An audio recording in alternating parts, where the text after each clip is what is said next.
because I can see so many people sitting right in front of me who know about IP at least 1,000 times more than me. But I console myself that there are many people where they shouldn't have been, but one more will not bring the heavens down. A major thing happened in 2012 when the Parliament, both the houses of the Parliament, unanimously, across the parties, passed this amendment, which gave us perhaps one of the finest copyright law in the world. And there are many people sitting here whom I should thank for that, who have played a very important role in it.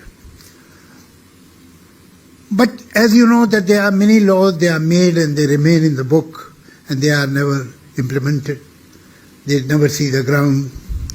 It was 2017, after 5 years, when, thanks to DPIIT and particularly the Minister, Honourable Minister Shri Piyush Goyal, who went out of their way to see to it that it is implemented in its complete spirit. A minister calling the music companies and talking to them and convincing them that this is a good law. I mean, this is not expected from a minister, but that's what he did.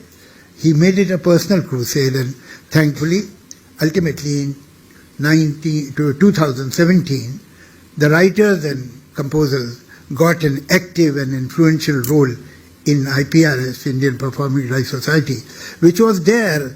And I mean, for namesake, we were there, but we had no power, no control at all. Now, allow me to be slightly modest.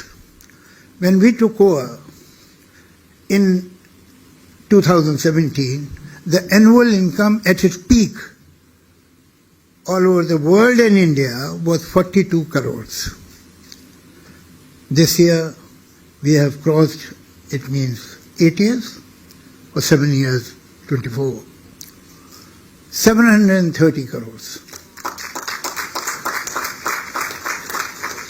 And it is still work in progress.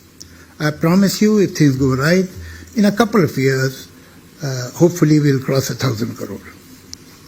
And for that, I would like to thank the team, dedicated team of IPRS, CEO Mr. Rakesh Nigam, and our legal head, Mr. Amit Datta, who is sitting here. They have knocked many doors which were closed on us. They were opened, otherwise they kicked them open. But things are still moving upwards.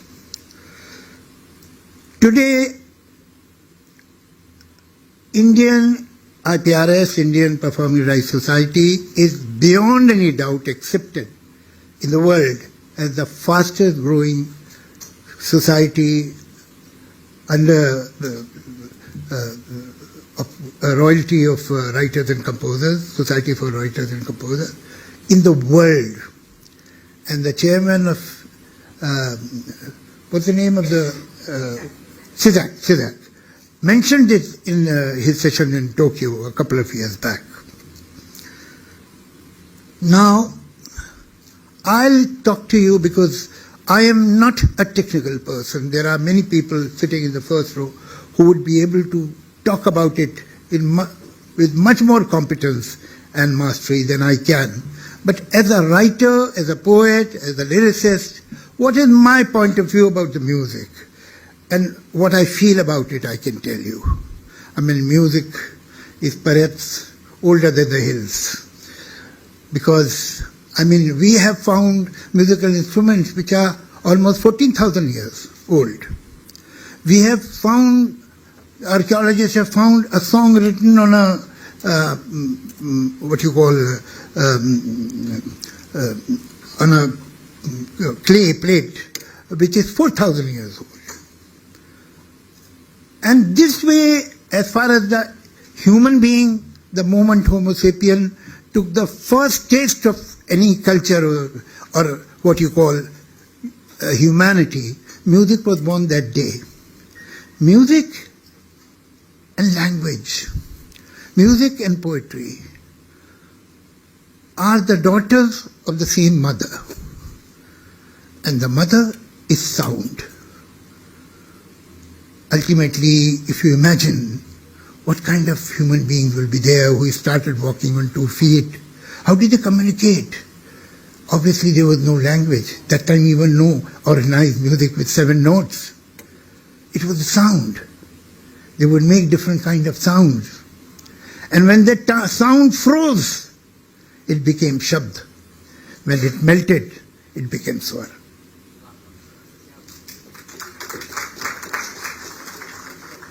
That way, not because I'm an Indian, but because I can look at things objectively, India can be called the land of music and poetry.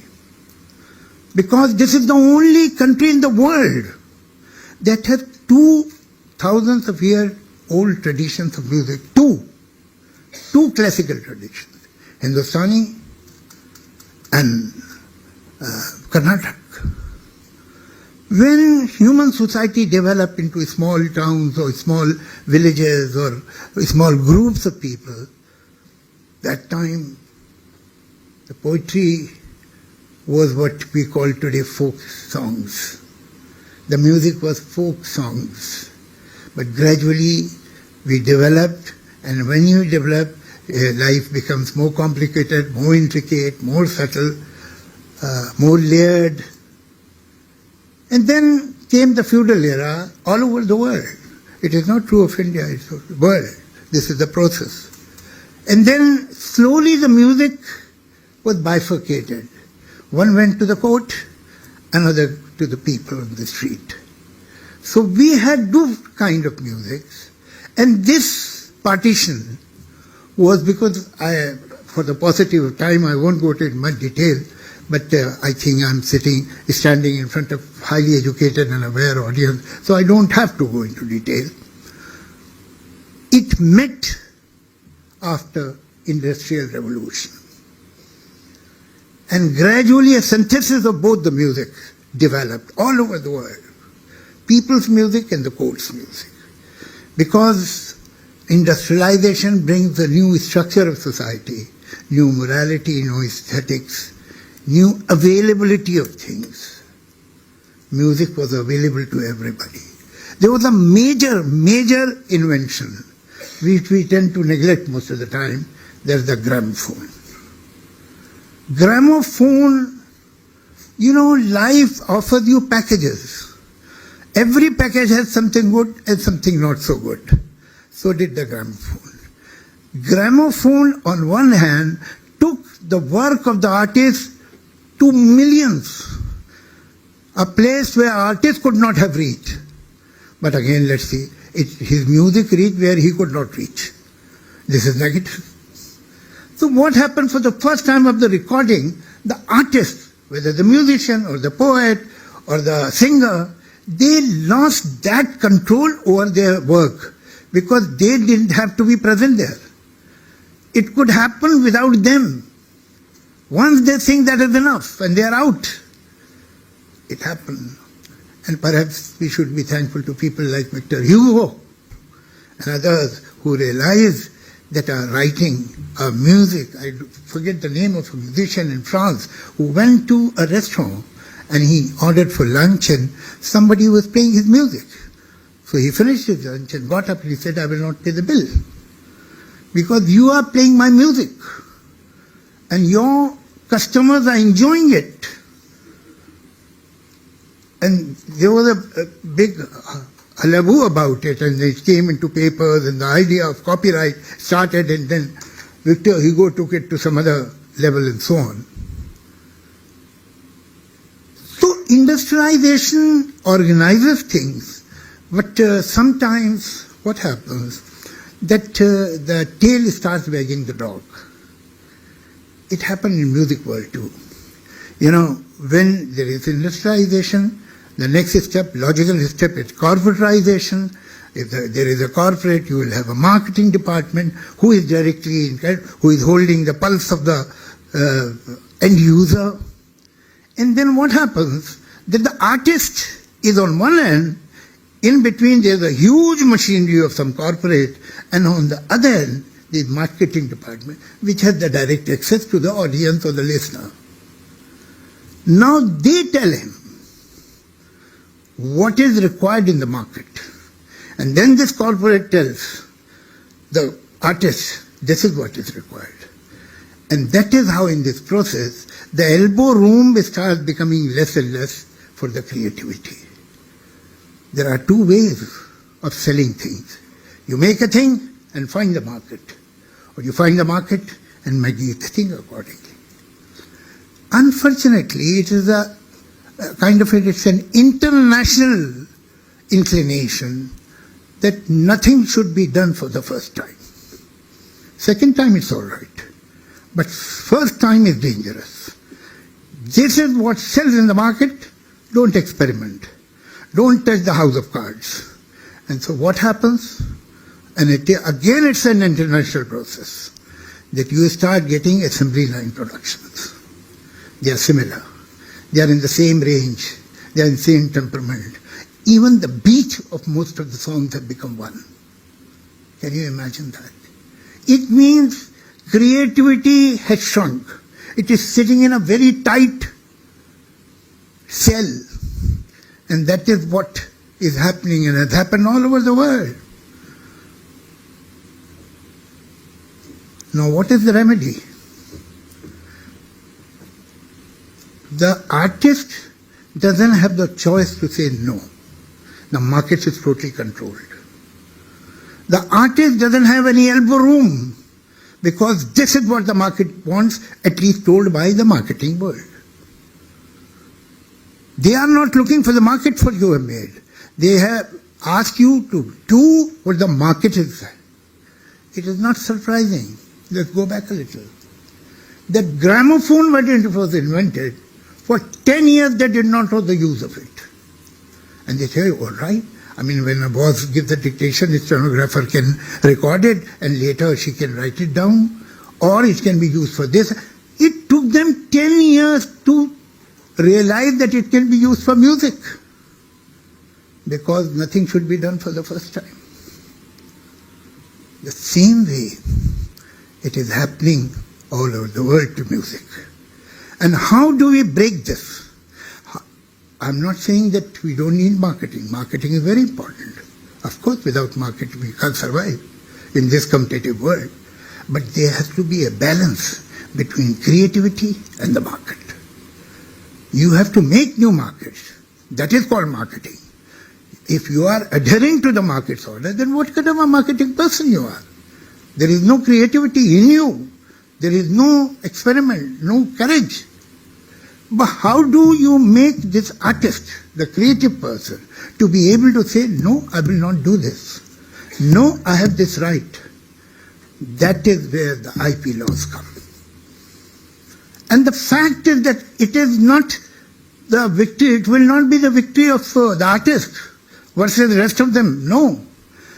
If the work is innovative, if it has come from the heart, if it has variety, if it is heartfelt, then it will do better business, I promise you.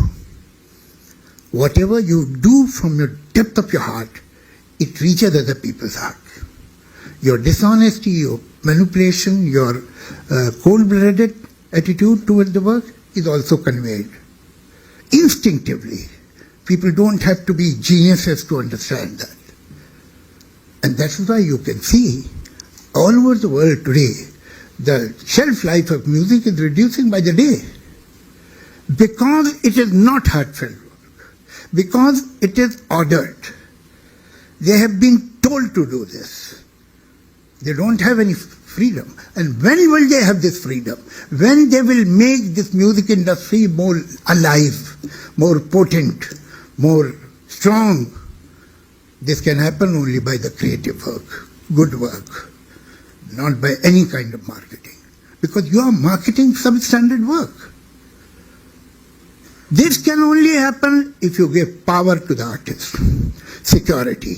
Whatever he has done, he should be rewarded for that. He should get his fair share. So economically, financially, he should be secured. He should be able to say no. As long as he is straight-jacketed in such conditions where he has to survive financially to get 2 square meals on his table for his family, how can he say no? I mean, there are martyrs who do that, but we can't expect everybody to become a martyr. We need security of the artist for the security of music industry. We need strong rules and rules that are implemented on the ground for a more strong and healthy music industry.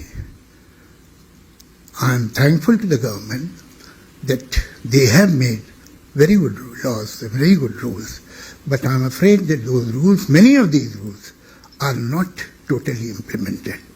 And we intend to go back to the government, go back to even to our Prime Minister, to tell him that this is the rule which you had passed.